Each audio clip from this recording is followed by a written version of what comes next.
antes dos bastidores. Agora a gente está ao vivo. Boa tarde.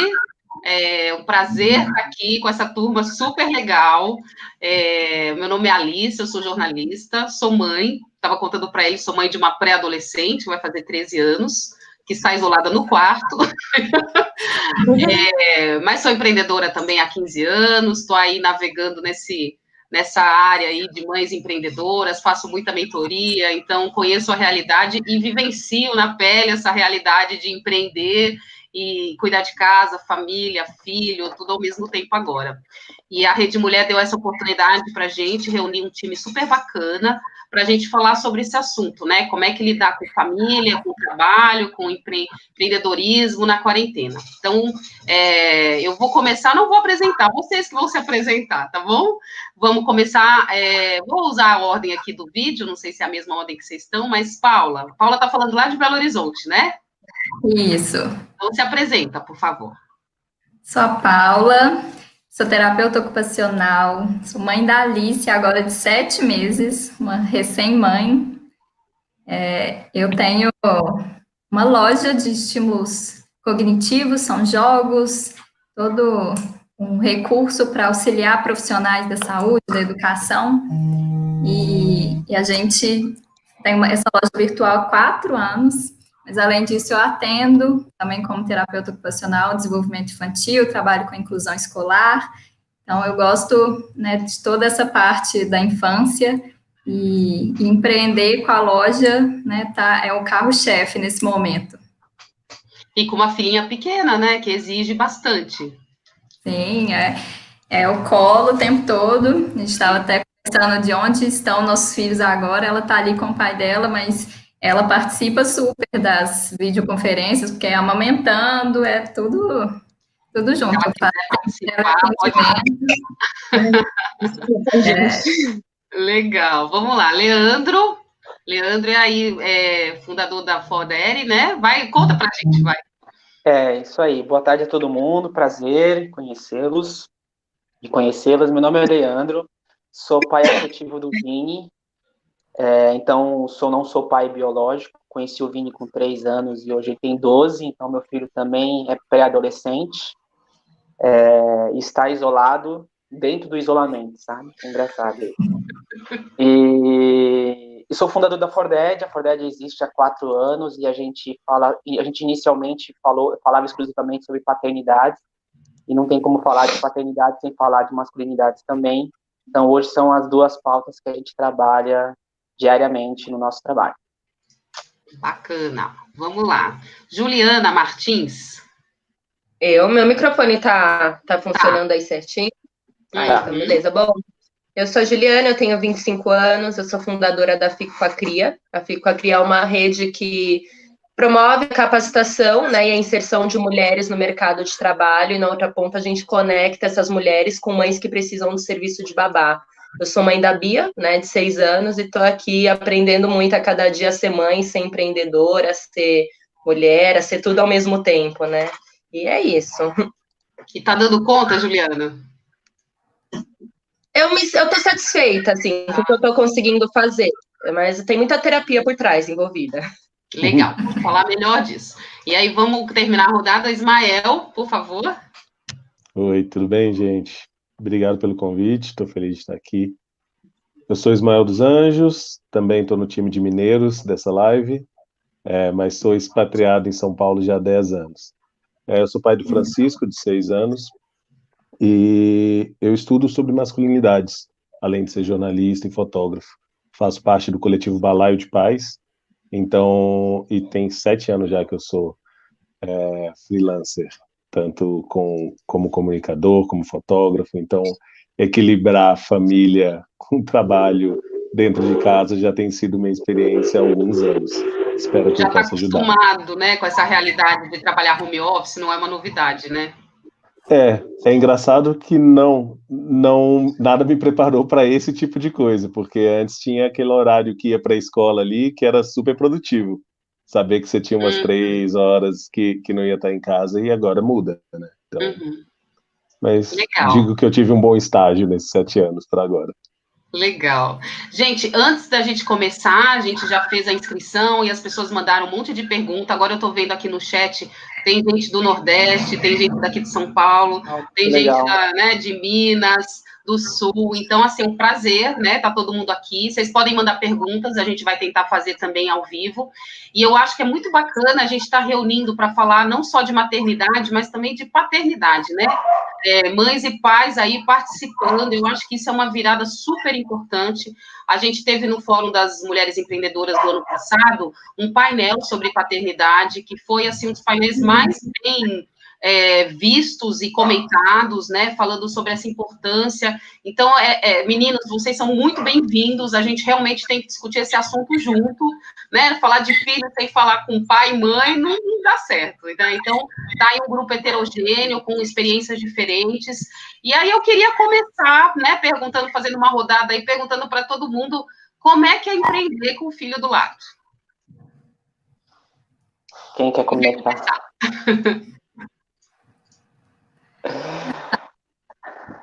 Vai, Leandro. Tá, deixa eu começar, então. Eu começo, pode ser? Por favor. No meu caso, foi interessante porque eu comecei a empreender, e principalmente na Forded. A Forded, eu brinco que a Forded como negócio social, ela vem amadurecendo junto comigo, né? A Forded nasceu de um anseio pessoal meu como pai. Há 8 anos, me vi com a responsabilidade de criar o Vini, e mais uma vez, conheci o Vini com 3 anos, então eu brinco que, assim, eu dormi solteiro e acordei casado com o filho, sabe assim? Então, foi muito estranho, porque eu percebi que eu não tinha o menor preparo para ser pai.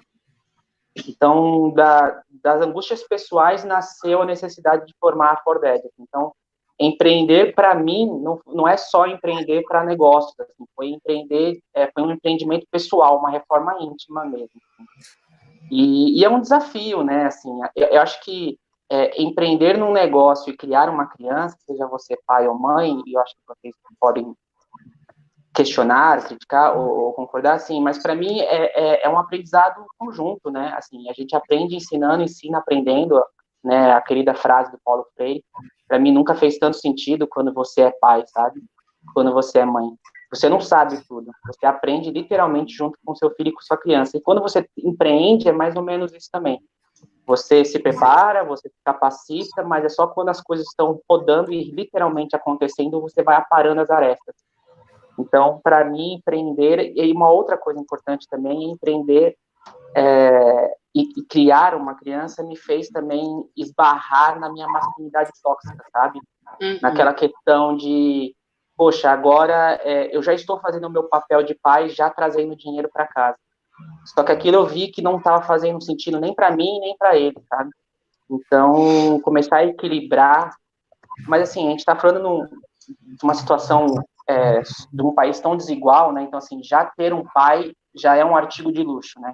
Então, você ainda poder ter o privilégio de poder exercer essa paternidade, então a gente tem que tomar muito cuidado quando a gente fala de exercer a paternidade e a maternidade, trabalhar, se a gente não fizer um recorte social e racial e de classe, fica desigual, né? Porque a gente fala, para ser um pai saudável, para ser um pai bacana, um pai participativo, tem que ser um pai presente. E se um pai que está me ensinando, me assistindo, tem que sair às 5 horas da manhã para trabalhar e volta às 10 horas da noite, será que esse cara é um pai ruim porque ele quer? Não, né? Então, assim, e eu acho que é isso que a pandemia nos permite, sabe? Ressignificar algumas coisas, inclusive relações de trabalho. Porque exercer uma paternidade e uma maternidade saudável, a gente não tem como a gente discutir sem falar de políticas públicas e sem falar de uma relação comercial empregado-empregador justa, né? Assim, então, eu acho que é isso, assim, mas é um equilíbrio constante. Exatamente. E aí, meninas? Quer falar, Paula? Eu acho que o meu preparo foi bem interessante, porque eu tenho 7 meses, né, que eu fiz toda uma rede de apoio para me auxiliar nesse momento da maternidade. A Estímulos tem 4 anos, e aí, quando eu soube que ia ter a Alice, eu estudei, eu me organizei, então a gente preparou, né, uma babá, ela tem todo o suporte, e mesmo sendo o trabalho home office, eu tinha um horário tranquilo e destinado para produzir. E, de repente, não tem mais, né? A rede de apoio, que era super forte, que me dava uma tranquilidade, tá isolada, e agora somos eu, ela e o pai dela, meu companheiro aqui, que é parceria forte, assim, que está fazendo as coisas acontecerem. Mas, ainda assim, a demanda é muito grande. Então, o que, para mim, o maior desafio é na hora que eu estou destinada a produzir, eu conseguir entender que ela está com o pai dela e que ela está bem cuidada. Então, eu não fico ligada, se eu escuto um choro aqui, eu não ativo, nossa, mas o que será? Eu tenho que ficar tranquila que ela está com o pai dela, que ela vai ser bem cuidada, que ele sabe, né, resolver isso.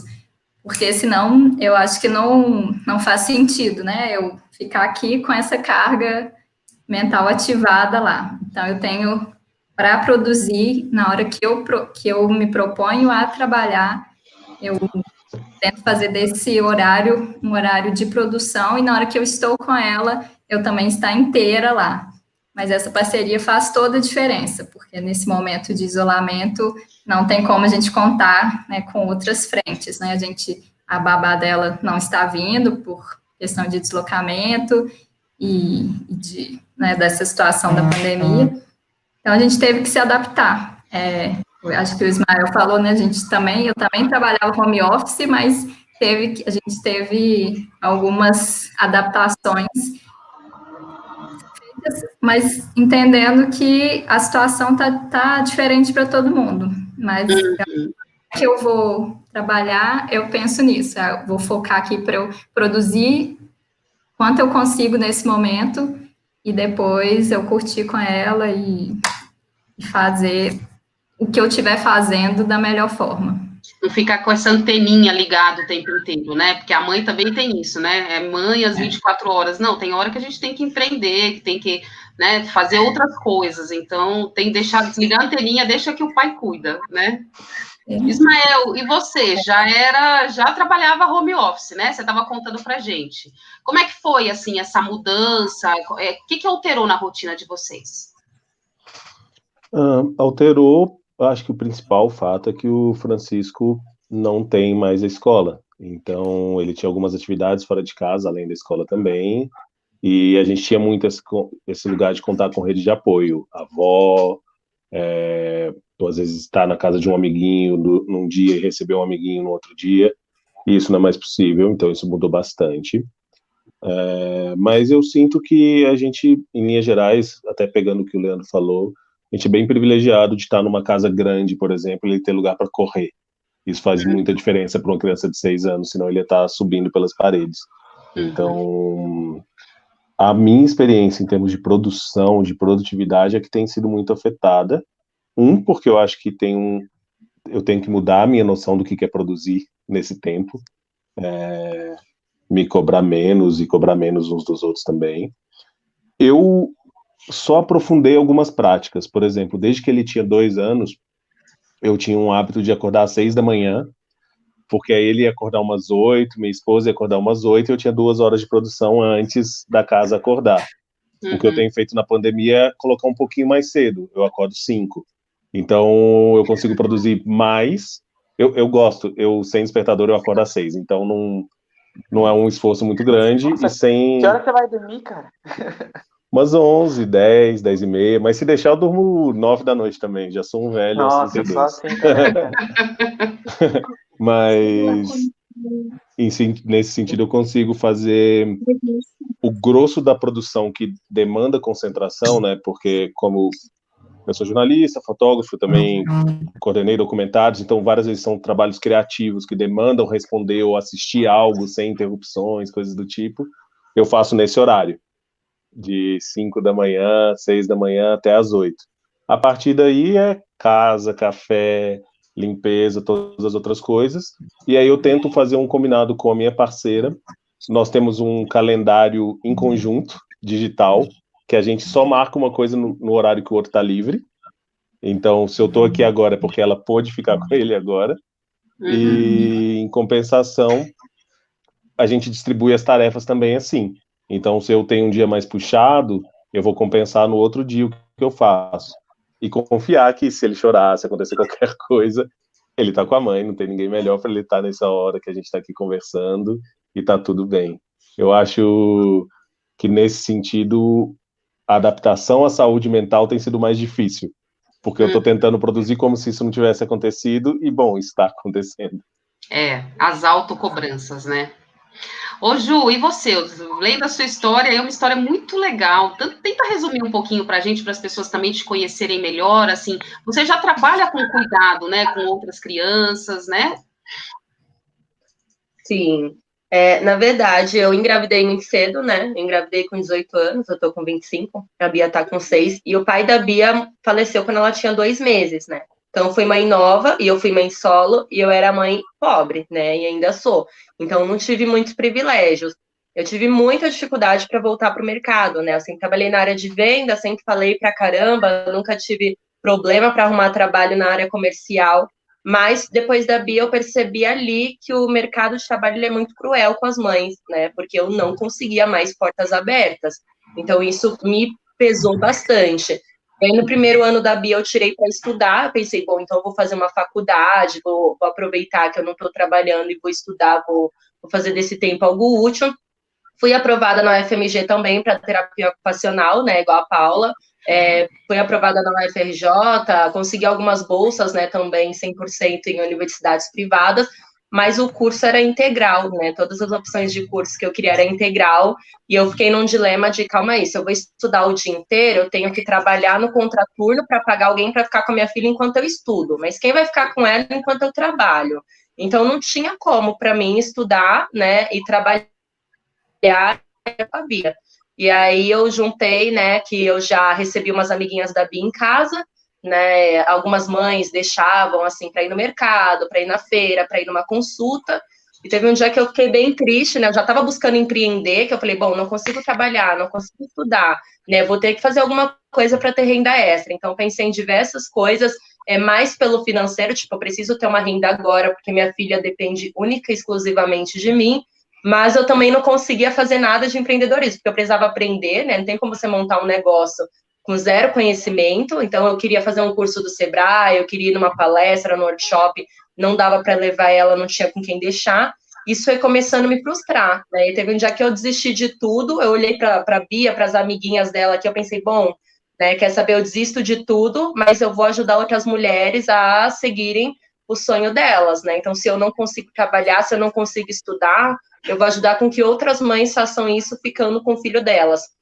E aí veio a ideia da Fico com a Cria, né? Eu montei tudo bem bonitinho, sempre me divulguei como Fico com a Cria, fiz vários posts no Facebook, e apareceram várias mulheres, né, perguntando como fazia para trabalhar comigo. E na época eu não tinha esse pensamento, né? Era eu fico com a Cria, só eu. E vieram mais de 20 mulheres me perguntando como faziam para trabalhar junto, e eu falei, bom, né, se tem gente interessada em trabalhar junto, então é porque tem uma oportunidade aí. E aí foi quando eu fundei a rede, né, Fico com a Cria, e a gente acabou virando um negócio social, então a gente faz todo esse trabalho de qualificar as mulheres, porque foi também um dos pontos que eu senti muita dificuldade.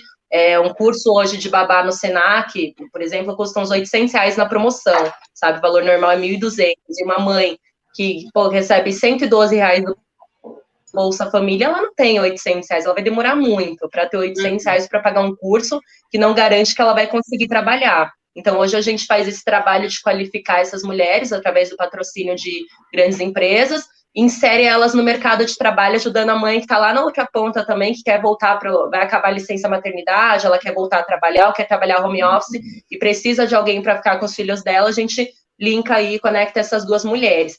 E aí, sobre trabalhar em casa, né? Eu tô 3 anos trabalhando em casa, e eu peguei um pouquinho da fala de todo mundo e juntei tudo, porque é realmente tudo que a gente precisa se resume em rede de apoio, né? Eu acho que todo mundo aqui conta com alguém nessa hora para empreender, e eu sempre fui mãe solo, né? Tive a minha família que apoiava, mas cada um com o seu trabalho, todo mundo fora o dia inteiro, saindo 5 da manhã, chegando 10 da noite, então era eu e Deus.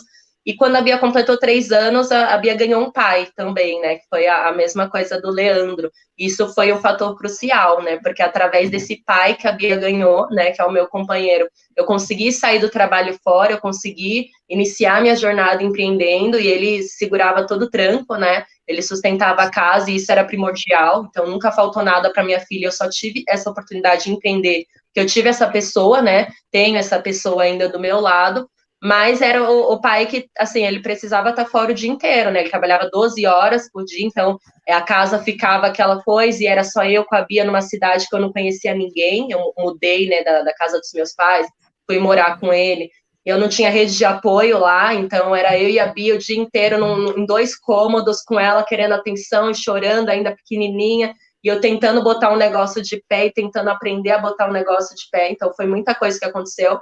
E eu adoeci bastante nessa jornada, então me deu depressão, eu não comia mais, chegou um tempo que eu não tinha mais saúde mental, né, e eu precisei voltar para a casa do meu pai para eu poder ter mais suporte aqui, né, então agora eu estou na casa do meu pai, assim, a minha rede de apoio é totalmente masculina, né, eu moro com meu pai e com meu irmão agora, e assim, agora meu irmão tá lá, acho que fazendo pipoca para minha filha, sabe, ele que às vezes monitora o horário de almoço, às vezes eu tô aqui toda engajada, fazendo alguma reunião, fazendo alguma coisa, eu sei que ele chama ela para almoçar, que ele sabe que eu sou mãe chata, que eu tenho que escovar os dentes depois do almoço, depois do lanche, né? O horário que tem que entrar, assim, que tem que parar de brincar, que a gente, às vezes ela brinca aqui fora, né, na varanda, então ele sabe o horário que começou a esfriar, que tem que pôr uma blusa, e eu me tranco aqui no quarto, sabe, das 9 até as 5, né, o meu horário de trabalho, que ninguém fala comigo, né, bate na porta se precisar, mas é várias batidas na porta, né, o dia inteiro ela chega, mas ela respeita mais. Agora ela está com 6 anos, então é mais compreensivo, né? Ela compreende mais, e diferente do Ismael, eu não estou tentando, acho que de umas 2 semanas para cá, eu estou tentando reduzir essa jornada.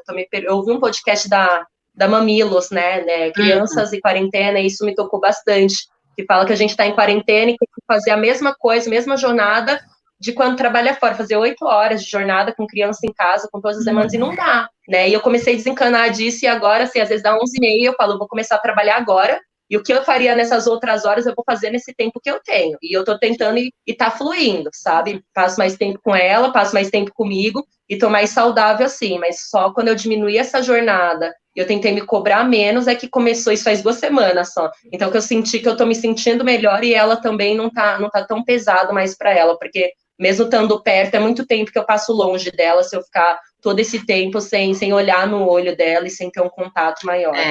E você falou uma palavra-chave, né, Ju, que é a autocobrança, né? Então, tem um pessoal aqui falando que é muito difícil mesmo fazer todas as atividades domésticas, ficar com o filho que antes saía para a escola. Eu também já trabalho em home office há mais de 5 anos, então já estava acostumada com isso, levava para a escola e buscava da escola, era o momento que a gente conversava, mas agora não, estão todos os momentos, né?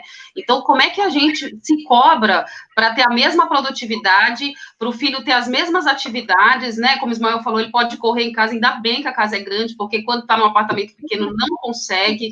O Leandro falou isso, né? Essa coisa da desigualdade, a gente tem que levar em conta. Então, assim, como é que a gente ainda se faz isso, né? Se cobra para a coisa para dar tudo certo. Então, eu estou vendo aqui no chat, também nas perguntas, muita gente reclamando mesmo, né? Falando dessa dificuldade e tudo, e perguntando como é que a gente consegue manter uma disciplina sem ser muito rígido, nem com a gente e nem com os filhos, né? Que eles acabam seguindo ali o nosso caminho, o nosso exemplo. Bom, eu acho que quem tiver essa resposta vai resolver boa parte dos problemas da humanidade. Pode vender o pacote. Pode vender, olha, dica de oportunidade de negócio. Sem falar, sem dourar a pílula, na vida real, como é que vocês estão fazendo? O que tem funcionado para mim é esse esquema de usar as 3 primeiras horas da manhã para trabalhar é o que funciona. Porque durante o dia eu notei que eu consigo responder e-mail, porque responder e-mail, eu pego o celular, respondo, aí eu volto a jogar bola, vou fazer alguma coisa com ele, vou cozinhar, vou fazer outra coisa. Então, deixo as atividades que não demandam uma dedicação exclusiva para serem feitas durante o dia, e as de dedicação exclusiva antes dele acordar. É o que mais tem funcionado para mim. Legal. Além disso, tem um lugar, esse do alternar horários, né, com minha companheira, funciona muito. de ter, querendo ou não, ter uma rotina, porque aí eu sei que eu posso naquele horário me dedicar a alguma coisa sem saber que eu estou fazendo uma falta tremenda, sem ter uma culpa por isso. Eu acho que isso são as coisas que mais têm funcionado. E aqui, o que tem, a gente entrou nesse lugar também de ficar mais em paz com a gente, numa coisa que a gente não fazia, a gente não gostava de deixar ele com telas. Ele tem 6 anos e ele não mexe no celular. É uma coisa rara, eu acho, já na fase dele. Mas era uma coisa pra gente. O que que a gente fez? Tinha um ano que tinha um videogame aqui parado, que eu fingia que faltava um cabo, que, ó, é um cabo muito difícil de comprar, não vai ter, não vai rolar, que um amigo tinha sido bem generoso de dar pra gente. E aí, nessa quarentena, a gente decidiu que não. Beleza, a gente não vai usar o videogame como um recurso o tempo todo, mas é uma coisa que vai ajudar ele, a gente pode escolher jogos que tenham estímulos e tal, e vai dar para os pais tempo para fazer as coisas que a gente precisa continuar fazendo.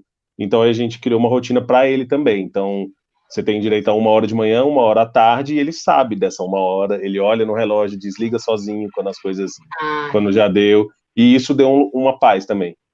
Flexibilizar, eu era muito xiita nisso, achava que era a pior coisa do mundo dar uma tela para uma criança, ainda acho que é um pouco ruim, mas estou em paz com isso e ajudou a família a ter uma sanidade, assim. A gente tem que se adaptar, né? Você falou dos estímulos. Paula, você que trabalha com isso, né? Eu estava vendo no seu site, inclusive é uma pergunta que a gente tem, como é que trabalha a inteligência emocional, inclusive com criança, né? Não é só a gente que está precisando, né? E eu vi lá que vocês têm soluções nisso. Como é que você estimula? Porque ficar a criança em casa, será que ele, né, vai ficar só na televisão, vai ficar só no videogame? Como é que você estimula uma criança em casa? Eu, enquanto terapeuta ocupacional, né, a gente estuda os papéis ocupacionais, né, as funções do ser humano, né, em cada situação. E, nesse momento, eu acho que uma atenção que a gente tem que ter é de não colocar mais demanda nessa rotina, que já está cheia de coisa. Então, a gente pensa muito em utilizar as rotinas que já vão acontecer durante o dia, né? Tem o banho que já vai acontecer, o almoço, né? São marcadores que a criança vai passar, e aí dentro disso você inserir, fazer desse momento mais rico, né? A gente, enquanto terapeutas, fica às vezes numa vontade de demandar atividade, de falar, vamos fazer isso, e acrescentar coisas em uma rotina que já está toda desestruturada, com famílias que estão tentando minimamente se organizar. Eu acho que é hora de acolher todo mundo e talvez organizar o que já está sendo feito, né? Talvez minimamente dá para a gente pensar em estratégias para tornar esses momentos mais tranquilos. Os estímulos de inteligência emocional, a gente direciona muito para os psicólogos, né? Para utilizá-los, os jogos de forma lúdica para falar de algo que é tão caro, né? Que é tão delicado. Então, para não ser uma conversa direta, dura, a gente traz o jogo como um aspecto lúdico. Então, lá tem jogos para falar sobre os sentimentos, para conhecê-los, para ampliar esse repertório, que às vezes a gente fica no tô feliz, tô triste. Existe tanta nuance, né, dentro disso. E aí tem algumas cartinhas com várias outras habilidades desse sentir. Tem alguns que traz estratégias mais assertivas para os momentos. Então, frente a uma situação, como que eu posso lidar com isso de uma forma melhor e não, né, ser 880, né, talvez um caminho mais assertivo mesmo. Então, lá tem jogos para ser explorados de várias formas. A gente não gosta de fechar e falar, esse jogo é assim, só tem uma forma de jogar. A gente defende muito que ele tem que ser adaptado para cada indivíduo, para cada situação. E é um recurso que dá para ser utilizado tanto no modelo de terapia, né, quanto familiar. Não tem contraindicação de nenhuma forma. A gente precisa, né? Esse negócio falou dos sentimentos, né? A gente mesmo, os adultos, os pais e as mães precisam falar o que está sentindo, né? Porque às vezes a gente também está angustiado e tem que acolher. Saber nomear. Conseguir nomear para os meninos. Eu fiz um filme sobre isso, só e para homens adultos aprenderem a falar. O que tá então sentindo. Existe, então é uma questão. Leandro, você sempre falou o que estava sentindo ou você aprendeu? Imagina, aprendi e por causa de uma análise, né? Toda terça-feira, 8 horas da noite, estamos ali aprendendo a nomear as coisas e ressignificar as coisas, né? Mas me tornar pai me deixou muito engraçado, assim. Realmente a paternidade foi uma reforma íntima muito forte, assim, muito forte mesmo. Até que foi na época que comecei a fazer análise, sabe? Porque nada daquilo que eu já performava, né? Como homem, como, sei lá, relação de trabalho, social, familiar, e num certo ponto, algumas coisas nunca fez sentido muito, mas você vai performando porque você vai acompanhando as coisas, né? Assim, e nada para mim começou a fazer muito sentido. E eu brinco que, assim, eu acho que nada que eu chorei, assim, né, porque a gente aprende, infelizmente, que o homem não pode chorar, né, a gente a gente foi educado dessa forma, e eu acho que tudo que eu não chorei antes de ser pai, assim, eu choro hoje, tá? Eu choro assistindo o Rei Leão, assim, e é muito engraçado, e eu aprendi eu não aprendi, na verdade, se eu falar foi uma coisa que foi acontecendo, assim, eu não tinha, lógico que quando eu me tornei pai do Vini, eu não tinha essa maturidade que tenho hoje, seja sobre a temática ou seja emocional, mas quando eu me tornei pai, eu me senti tão vulnerável que eu realmente comecei a ficar muito emotivo, então, desde sempre eu demonstrei emoção pro Vini, sabe? De chorar mesmo, assim, de chorar, de falar. E eu vi que aquilo estava literalmente sendo, assim, sem muita teoria, né? Depois, sim, eu fui estudando, vendo, mas eu fui vendo que estava sendo saudável para mim não segurar e fingir ser um super-herói que eu não era, e fake. E, ao mesmo tempo, eu estava mesmo mostrando vulnerabilidade para ele, que para a geração dos meus pais eu tinha aprendido que, na verdade, era errado mostrar ao homem essa vulnerabilidade. Para mim, para o Vini, estava sendo o nosso principal canal de comunicação, sabe? De ele ver, falando, poxa, estamos, sabe assim, sabe aquela criança que parece que olha para você e te abraça, sabe? E te acolhe também, assim. Então, é como eu falei, né? Quando nasce uma criança, nasce um professor junto também. Então, nós adultos também temos que parar um pouco de tirar essa arrogância de, só porque a gente é mais velho, a gente sabe, né? Independente se é pai, mãe, tio, tia, né? O que for. Então, a paternidade vem me ensinando isso. Assim, mas a gente tem que aprender, né? Sempre a ressignificar sentimentos e nomear eles, né? E assim, a gente vem de uma geração, não só por causa dessa mudança que a gente tá passando agora, pontual, mas uma geração onde realmente não saber, a hora que eu mais gosto, a hora que eu falo com minha filha, não sei isso, não sei, vamos descobrir junta, vamos no Google ver como é que é, porque tinha, né, pai e mãe sabe tudo. Como assim o pai e a mãe não sabem? Eu lembro dos meus pais, eu tinha essa obrigação de saber tudo. E hoje a gente pode falar sem culpa, com tranquilidade, que não sei, vamos pesquisar junto. Né? Então, acho que a gente já tira uma carga aí dessa criançada, espero que venha uma geração mais bem resolvida, né? Ô, Ju, tem gente aqui falando que adorou a sua história, eu sugiro que pesquise, a sua história é muito parecida com a dela, ela também iniciou um projeto por falta de recolocação profissional e montou um negócio, e a sua história é muito parecida com muitas mulheres da rede Mulher Empreendedora, né, que vê com a maternidade, cria também um negócio e leva tudo ao mesmo tempo agora, o que não é fácil. Um negócio é como se fosse um filho, né? Exige cuidado, exige né, muita dedicação.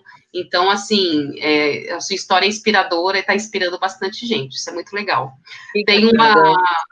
Tem uma mãe aqui que fala: ser mãe é descobrir o significado da culpa. Vocês acham isso, gente? É o quê? Desculpa? Ser mãe ou pai é descobrir o significado da culpa. Putz, isso Oi, né? eu não gosto muito de usar a palavra culpa, sabia? Porque eu acho que culpa gera uma carga muito grande e não gera aprendizado, assim. Eu acho que você se torna responsável. Responsável, sim, você pode sentir o peso da responsabilidade e tentar tirar um aprendizado disso. Eu acho que culpa, para mim, culpa tem um apelo muito moral e religioso, sabe? Uhum. Aquela coisa da chibatada que para mim eu peço desculpa para quem é religioso, respeito todas as religiões, mas assim, essa chibatada da culpa eu acho que não gera aprendizado, por exemplo. Então, eu gostaria que paternidade e maternidade ressignificasse o papel de responsabilidade, assim, tá? Você é responsável por coisas boas e ruins, e estamos juntos, vai todo mundo cometer isso, mas a palavra culpa, eu particularmente venho aprendendo a não usar. Óbvio que a gente tem uma cultura cristã, né, nós brasileiros, então a culpa sempre vai bater, a todo momento, você vai cair nessa armadilha. Mas eu tenho tentado me manter atento para não cair nessa armadilha da culpa, seja como pai, seja como marido, seja como amigo, seja como empreendedor, e preferir assumir o papel de responsável. Eu fui responsável por algo até ruim que aconteceu, então o que eu posso fazer para não repetir, sabe? Eu acho que culpa não é muito saudável, eu acho. É pesado, né? Alguém mais quer falar? Eu concordo, Leandro tirou as palavras da minha boca. Principalmente para os homens que muitas vezes não assumem as responsabilidades como pais, né? A gente está num país com mais de 5 milhões de crianças sem o nome do pai na certidão. Responsabilização é a palavra. A gente precisa entender que não é ajudar, não é contribuir, é ser responsável, ser pai. Mas nesse sentido, a única coisa que eu completaria é dizendo que tem uma ligação muito grande entre culpa e paternidade, quase como se não tiver culpa, tá errado. Se a gente não se sentir culpado, tem alguma coisa dando errado. E especialmente na época da quarentena, isso aparece. E no Balaio de Pais, né, que é esse coletivo que eu faço parte, tem um psicólogo que eu admiro muito, o Leonardo Piamonte, e o Léo fala muito da necessidade de deslocar esse lugar de culpa como parte da essência do ser pai ou parte da essência do ser mãe. E eu acho que na quarentena isso vale também, porque a gente estava conversando sobre isso e ele respondeu para um amigo nosso que perguntou, tá, mas o que a gente faz com os nossos filhos? O que eles vão lembrar desse momento? Ele falou, cara, provavelmente seu filho, no meu caso, né, o filho tem 6 anos, desse amigo também, vai lembrar que o pai e a mãe estavam em casa o tempo todo e que era divertidíssimo porque podia ter acesso aos pais o tempo todo. E aí eu fui pensar que, nossa, é isso, eu tava com 500 culpas nossa, como que eu vou suplantar a escola, como eu vou dar tudo que ele não pode ter agora fora de casa. E aí eu entendi que talvez eu não precise ter essa culpa comigo, carregar ela e eu possa entrar o que você quer fazer em casa com o pai e com a mãe? E é engraçado, porque ele tem coisas, ele tem escolhido atividades que eu não imaginava, que podem ser super simples, jogo de contar, jogar bola, coisas que eu achava que ele nem ligava tanto, e que estão surgindo. Então, tem sido bacana também esse processo de sair da culpa e sair num processo de perguntar, de ouvir o que ele responde. Com a cria com 6 anos já dá para fazer isso, com 7 meses ainda não dá, desculpa, Paula. Mas eu sinto que Pode falar, Paula.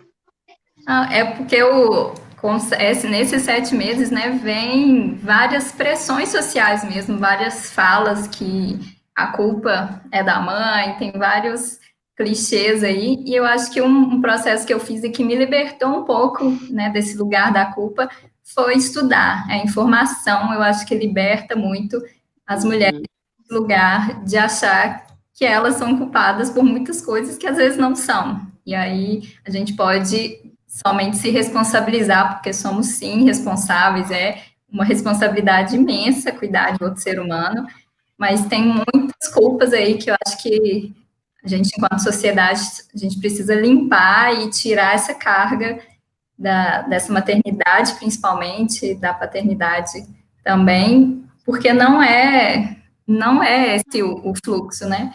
Então, eu acho que o que eu falo com as mães é estudem, se informem, porque essa informação nos empodera para entender que aquilo ali não é seu, né? A gente entender o que está no nosso domínio e o que não está. Tem coisa que o bebê vai sentir cólica, não é minha culpa. Aquilo ali é o funcionamento do intestino dele que está se formando, ele não está chorando por algo que eu comi, ou porque eu fiz ou deixei de fazer algo. Então, eu consegui sair um pouco desse lugar da culpa com a informação.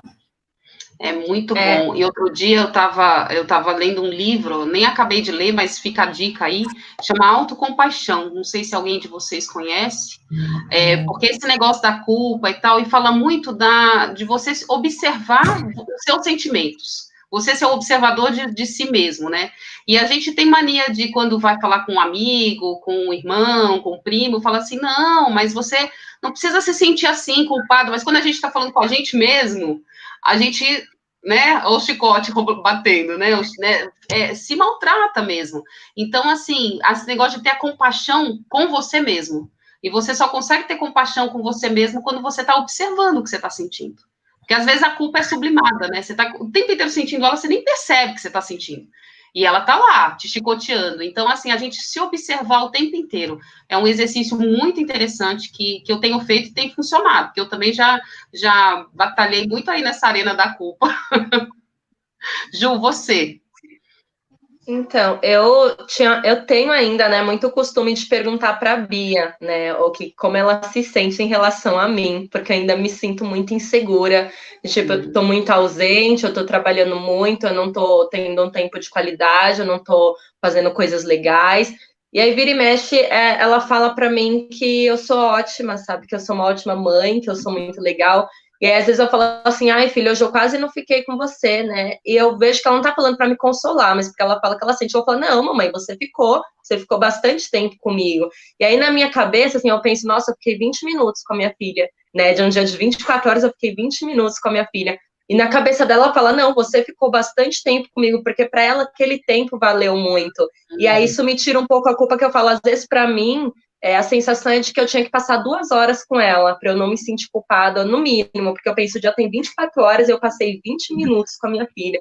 Mas para ela, não, para ela foi ótimo, sabe? Para ela foi muito tempo, porque ela sabe, né? Hoje ela consegue diferenciar esses momentos meus, ela sabe que o momento que eu tô aqui é o momento que eu tenho que estar aqui. Foi até o que eu falei para vocês antes de começar a live, né? Que eu perguntei para ela agora há pouco. Falei, filha, a mamãe está trabalhando mais agora nessa quarentena, como você se sente? Ela falou para mim, eu fico feliz que você vai ter mais dinheiro para comprar o meu bebê reborn, né? Então, assim, ela tá olhando pelo lado positivo, né? Bom, minha mãe tá trabalhando, então ela não vai ter mais desculpa, né? Porque o sonho dela é ter um bebê reborn, né? Por mais que eu tento ensinar para ela que ela tem que juntar 500 moedinhas de R$1, né? Ainda não tá funcionando, né? Ainda tá muito longe para ela, mas ela entende dessa forma e eu me culpo menos, né?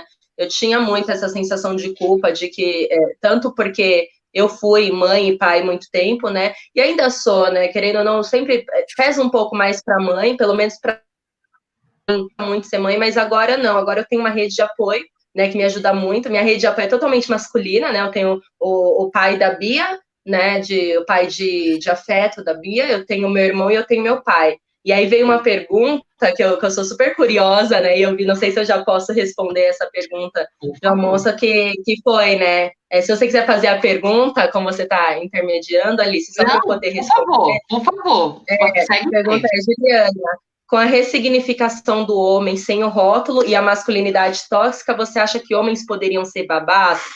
E aí eu vou dar uma resposta aqui do que eu tô vivendo hoje, né? Assim, eu tenho um irmão de 11 anos de diferença, ele tá com 36, eu tô com 25, e a gente sempre foi criado assim, minha mãe me acordava sábado, 7 horas da manhã, para ajudar ela a fazer faxina, mas o meu irmão não podia acordar, então eu tinha que limpar o meu quarto, o nosso quarto, que era meu e dele, com muito cuidado para ele não acordar, porque ele precisava dormir, né? Então isso sempre me deixou muito furiosa, assim, né? Eu sempre fiz o arroz com 10, 11 anos, eu já fazia arroz em casa, meu irmão, eu saí de casa com 22, ele não sabia fazer um arroz ainda, né? Então meu pai com 60 anos fazia o arroz porque ele não podia ficar sem fazer a comida, senão meu irmão não ia comer, eu achava isso um absurdo. E aí que eu voltei para casa e ele entendeu, né? Agora, assim, eu sou a única fonte de renda da minha casa, então só eu trabalho. Então, como que funciona aqui? Olha, eu trabalho o dia inteiro e eu faço mercado, todo mundo come, eu pago a internet, eu pago Netflix, né? Que é o que todo mundo precisa aqui dentro de casa para sobreviver. Então, eu pago, assim, o principal, né? O que tem que pagar água, luz, enfim. E aí, o jeito dele colaborar agora, ele limpa a casa, ele cozinha e ele cuida da Bia. Então, eu sinto, assim, como se eu tivesse uma babá, realmente, né? E para mim é muito cômodo. E aí eu fui entendendo, por exemplo, meu pai sempre falava, mas seu irmão bagunça demais para fazer a comida, e sempre levava isso muito pro lado da crítica, né? E a gente leva isso ainda para os homens hoje, que o homem não faz direito, que o homem não sabe lavar o banheiro, porque tem que ser a mulher. O homem pode até dar um tapinha na casa, mas a faxina geral é a mulher. Então a gente traz isso muito para o nosso lado. E aí eu comecei a delegar totalmente, eu comecei a desencanar, eu falei, bom, é assim, ó, você pega isso daqui, faz assim, sabe, você frita a cebola aqui antes, joga, né, que tem que jogar, então eu fui ensinando, e assim, ele tá sensacional, sabe, todo dia, almoço, eu não me preocupo mais, os temperos eu ensinei a usar, eu anotei nos potinhos, né, o que é para cada coisa, então hoje ele nem me pergunta mais, então eu sei, assim, que dá o horário de almoçar, eu sei que o almoço tá pronto, que a Bia tá na mesa, né, eu saio, é muito cômodo para mim hoje, porque eu sento na mesa, eu almoço com a Bia e eu volto para trabalhar, né? E eu sei que ele vai pôr ela para escovar os dentes, eu sei que ele vai pôr ela para fazer a lição, né? Então, ele tá ali o tempo inteiro e isso me surpreendeu demais. Mas isso começou a acontecer quando eu comecei, né, mostrar para ele também que ele podia. Então, assim, em 6 meses, eu tô aqui desde agosto na casa do meu pai, não faz nenhum ano, né? Em poucos meses que ele começou a ter esse contato e fazer as coisas, ele aprendeu de uma forma extraordinária, que ele não tinha aprendido em 34, 35 anos, né, e eu acho que, para mim, é super possível. A Bia tem um carinho imenso, né, claro que é tio, é diferente porque é de família, mas ele cuida de um jeito que eu me sinto segura, que se eu precisar sair para ir em algum evento fora, não agora, né, mas se eu precisar ir numa reunião, em qualquer evento fora, eu sei que ela vai estar extremamente bem cuidada, mas ainda é um tabu muito grande, né, você achar um homem cuidando de uma criança. No meu caso, eu trabalho com agência de babá, eu conversei com a minha sócia esses dias, eu falei, e aí, né, será que rola? Porque já vieram homens, né, me perguntar, e a gente viu que lá fora tem homens que são, né, babás, e eu já trabalhei também como recreadora, e tem muito homem na área da recreação, e você vê eles fazendo em festas, animando festas, e eles divertem muito, né, as crianças, e eu fiquei me perguntando, mas por que esse preconceito ainda existe em nós, né, por que eu, como mulher, sendo mãe de uma menina, eu não deixaria a minha filha com um homem que eu não conheço, mas se o meu filho fosse menino, eu acho que seria bem mais legal para ele ter alguém jogando videogame, jogando bola, porque a mulher ainda não tem, né, tem aqueles estereótipos, né, de que a mulher não é para jogar bola, de que a mulher não é para jogar videogame.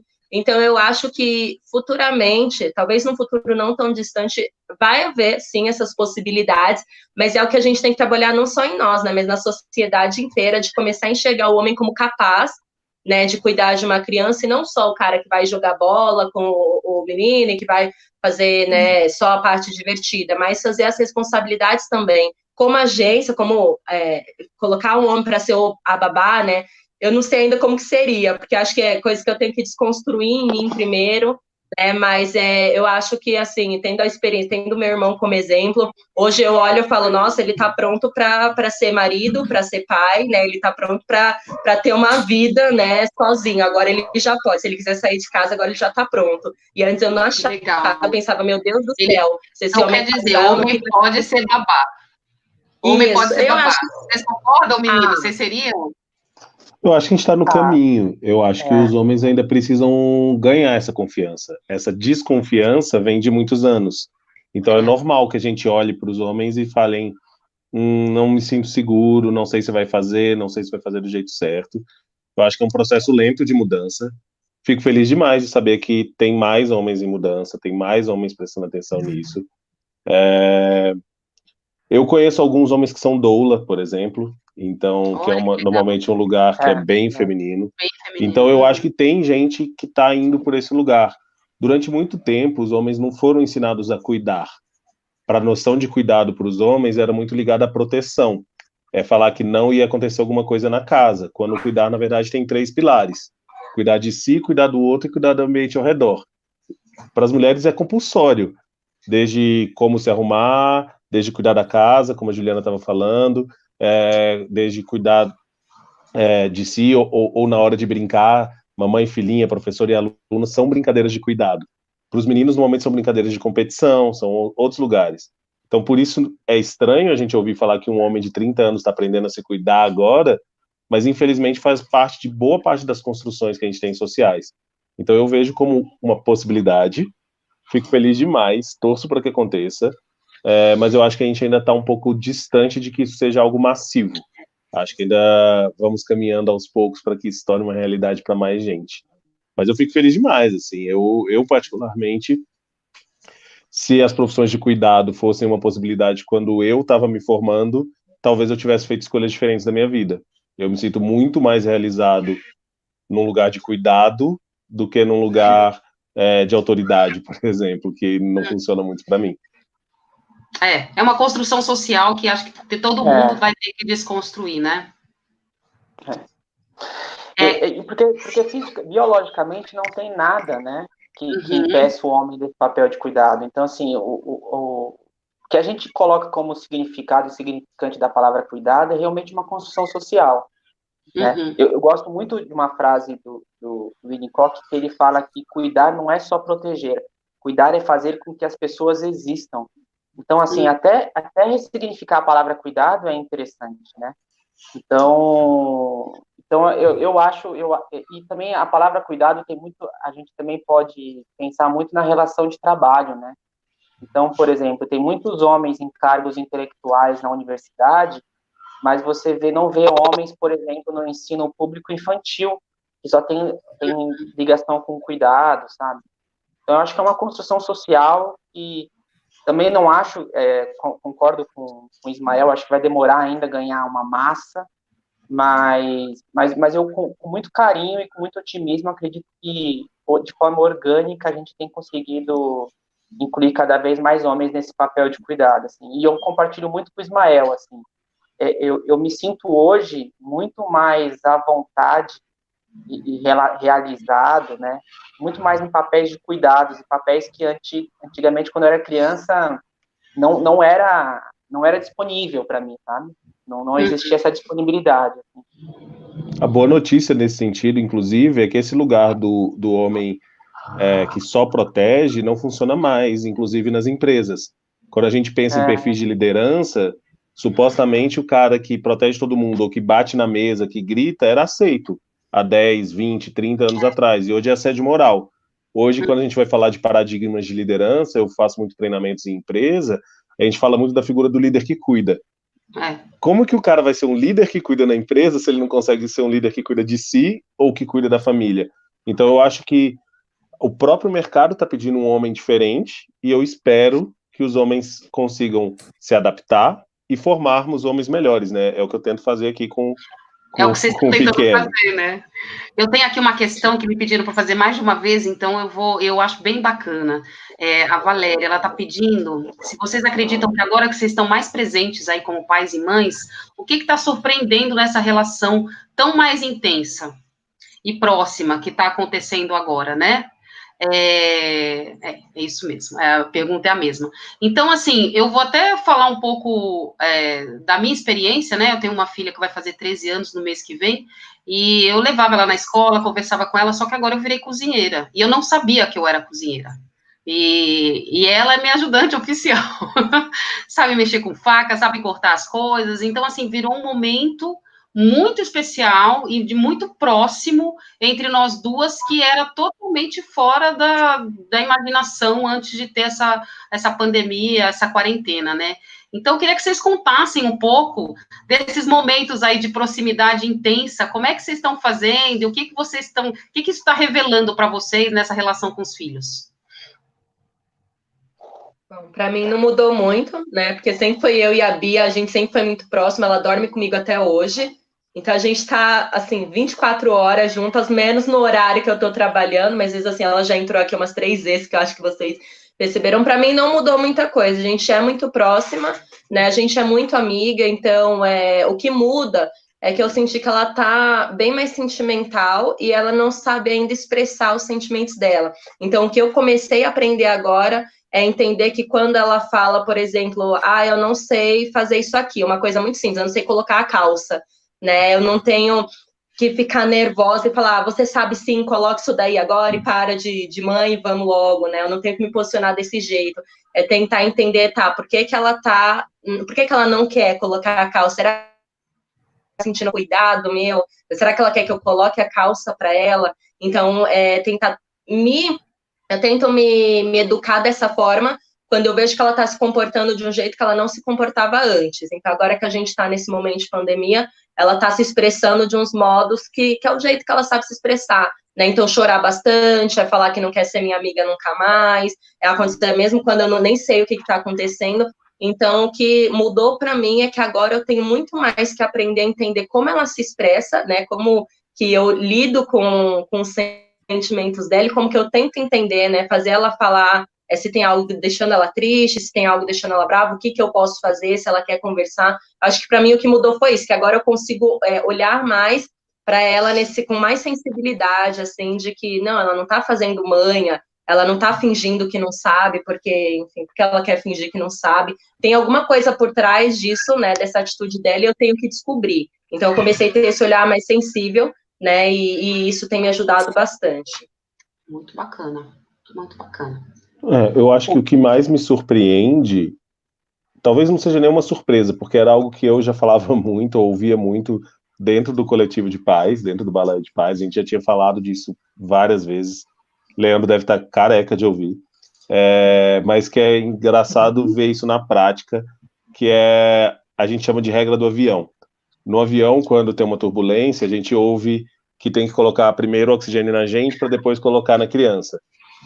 E na prática, no dia a dia, a gente esquece isso, né? E eu tô vendo isso na pandemia, que quando a gente tá bem, quando a gente consegue respirar, se acalmar, pro Francisco tá tranquilo. O problema para ele só é visível ou tangível quando a gente está afetado por isso, quando a gente está frustrado porque não consegue produzir, quando a gente está frustrado porque alguém está doente ou está com risco de doença. Então a gente está entendendo o quanto que a gente consegue estar mais próximo, sim, fisicamente, mas também mais próximo emocionalmente quando a gente consegue se cuidar. Eu acho que essa é a principal surpresa dessa intensidade de pandemia, o quanto que esse reflexo é rápido, o quanto que esse reflexo acontece. E aí eu estou aprendendo mais a como cuidar desse reflexo, tentando me respirar, me cuidar, não me deixar ser atropelado pelas angústias, pelas coisas. É a tentativa, eu não estou dizendo que eu estou conseguindo, não. Muito bom. Mas é só de ter essa sensibilidade de perceber isso, é muito bacana, que a gente permaneça assim depois da quarentena também, né? Nessa proximidade com os filhos, né? Diga, Leandro.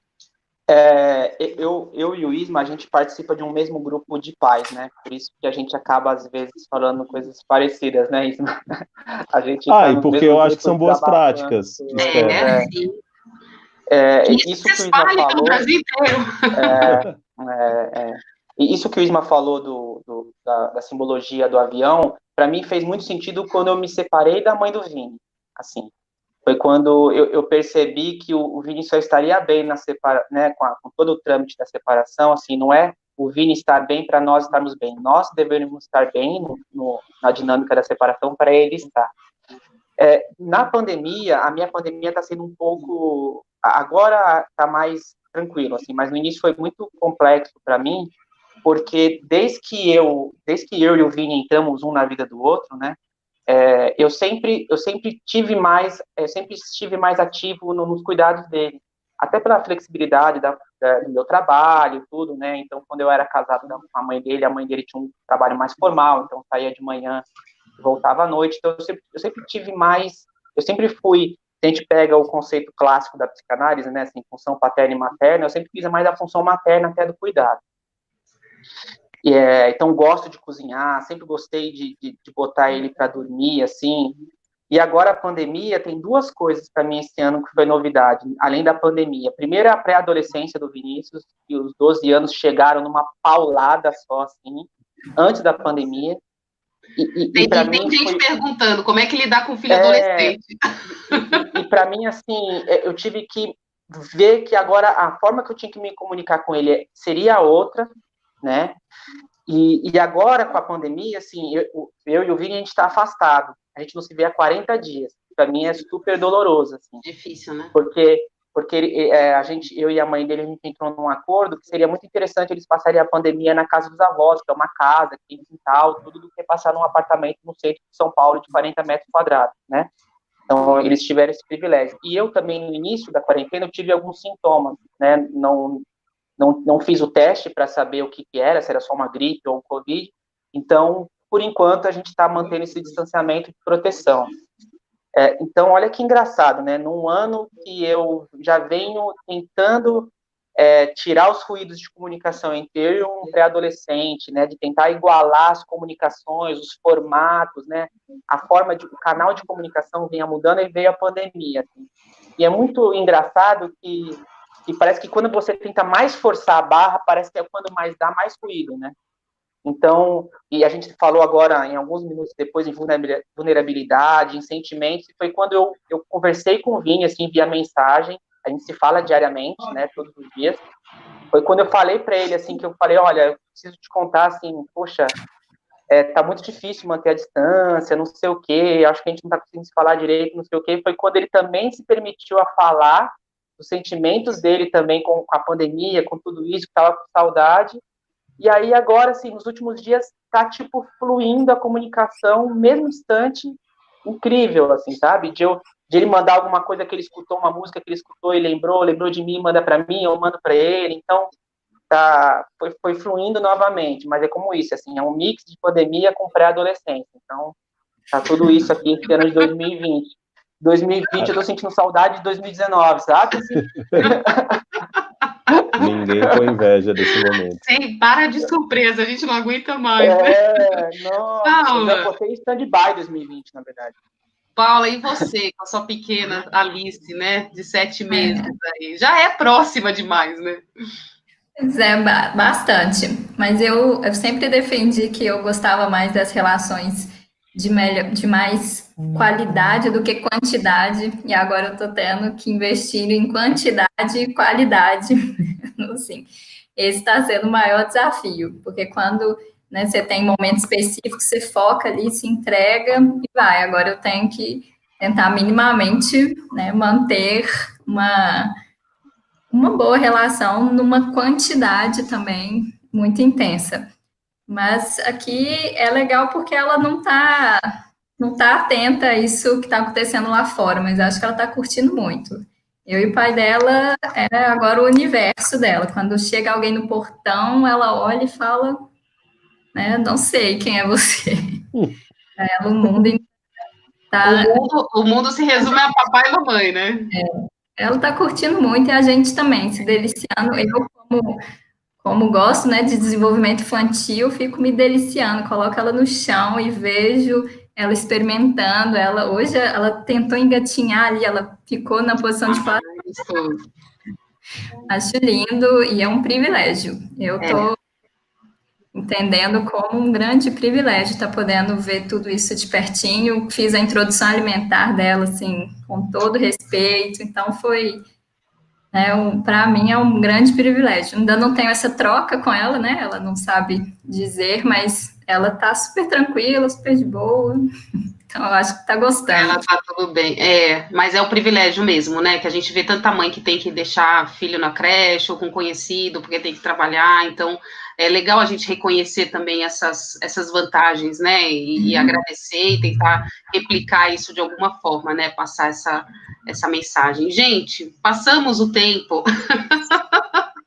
Foi um bate-papo, falei, né? Só faltou um café com pão de queijo, porque aqui, não sei se a gente falou na live, tem mais mineiro que paulista. Mas foi um papo super gostoso. Espero, né, que a gente tenha aí contribuído. Vou deixar um espacinho para a gente dar as considerações finais, vocês falarem aí, dar alguma dica, alguma coisa. Tem mais uma perguntinha aqui, deixa eu ver se a gente consegue fazer considerações respondendo. Quais são os exercícios que vocês fazem para não entrar só no automático? E não deixar com as crianças as preocupações do momento? Uau! Deu para entender? Legal. Então, mas aí já vamos respondendo e já vamos fechando, porque já passou 1 hora nessa live. Quem quer começar?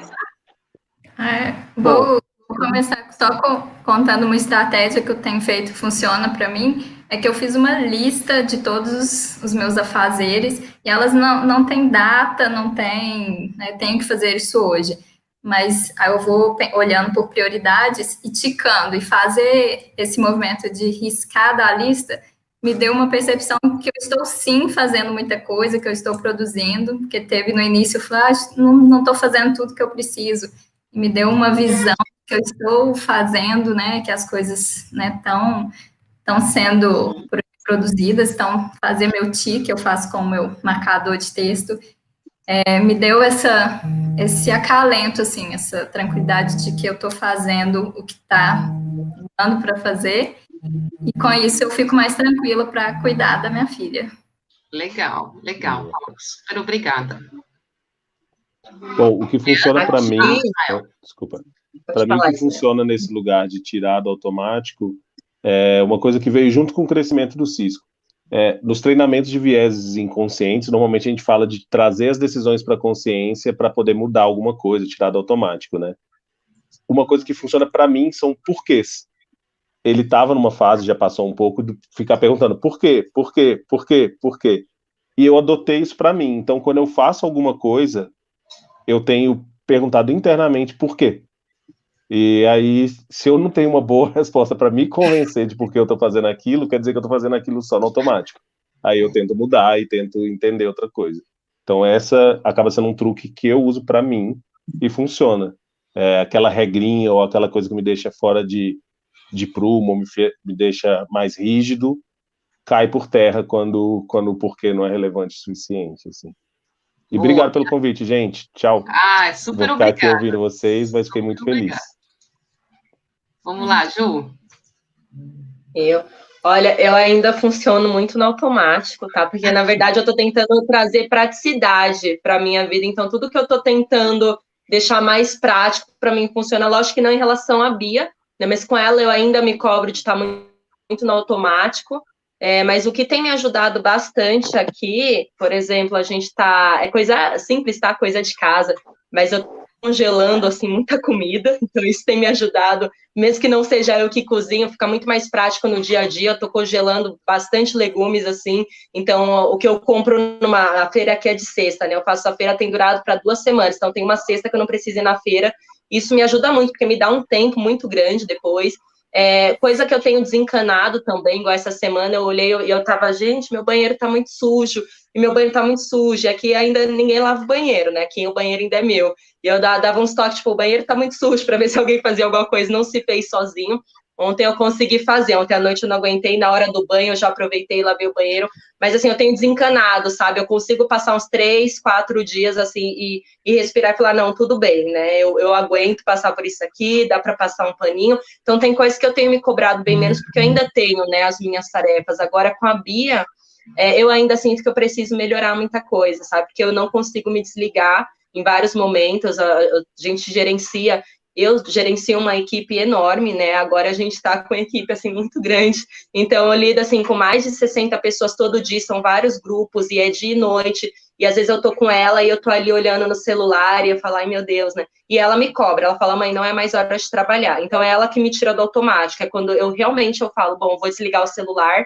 Às vezes, passa 10 minutos, eu falo, mas deixa eu ligar, vai que é alguma coisa importante. Então, eu ainda tô aprendendo a sair desse automático e sabe, a estar ali mais presente com ela, mas quanto mais prático, para mim, melhor. Então, eu estou aprendendo muito ainda, e super agradeço também pelo convite, para mim foi super gostoso tirar um pouquinho esse tempo que eu estaria agora trabalhando, focado em várias coisas que podiam esperar, não eram tão urgentes assim, né, para ter esse momento de interação social, que também é super necessário, senão a gente enlouquece, né. De troca, diz que a gente está isolado fisicamente, não socialmente, né? Isolamento não é social, não. Acho que a gente está conseguindo trocar bastante. E, Leandro, então, deixando você por último, aproveita para fazer aí um fechamento. Tá. Bom, eu sou virginiano obsessivo, né? Então, assim, é muito fácil cair em armadilhas de me automatizar também, assim. Então, o que eu tenho feito também é fazer essa pergunta do porquê que o Ismael também faz, mas eu tenho colocado mais uma, assim, que tem feito muito sentido para mim, e a minha atual companheira é psicanalista, então acaba me ajudando, assim, que é não só o porquê, mas é por quem, sabe, assim? Porque às vezes você começa a fazer coisas que não faz nem sentido para você, sabe, assim?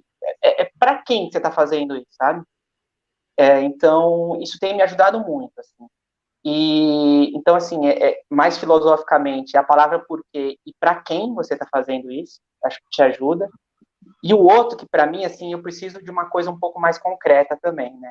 Então, assim, eu ponho tudo na minha agenda, assim. Então, eu ponho na agenda, assim, o tempinho que eu preciso trabalhar, eu ponho na minha agenda, assim, o tempo que eu vou perder vendo meme, sabe assim? Assim, coisa vazia na cabeça mesmo. Eu funciono desse jeito, não quer dizer que seja o correto para todo mundo. Então, para pessoas que são obsessivas como eu dou essa sugestão, assim, de colocar na agenda mesmo, inclusive até as válvulas de escape, sabe? Agora é o horário de passar vendo o Instagram de gatinho mesmo, sabe? Sem se preocupar com nada. Depois é trabalhar, depois cuidar de si, depois cuidar das pessoas próximas de você. Então, colocar, e na pandemia é muito comum, você parece que não ter tempo, né? Sabe assim? Doideira, né? Assim, então, tem feito muito sentido para mim fazer isso na pandemia. Maravilhoso. Não podia ter fechado melhor, assim. Acho que a gente fica com essas... Adorei o papo com todo mundo. A gente fica com essas duas grandes questões aí, por quê e para quem, né? E, gente, foi um prazer enorme falar com vocês, assim, acho que as meninas deixaram aqui, quem tiver mais dúvida, entrar em contato, né, contato@rme.net.br, super obrigada em nome da Rede Mulher Empreendedora, pelo tempo de vocês, pelas opiniões, pela conversa, foi um grande prazer, a gente continua aí conectado socialmente nas redes, legal? Obrigada. Tchau, um abraço. Tchau, pessoal. Tchau, tchau. Ai, como sai?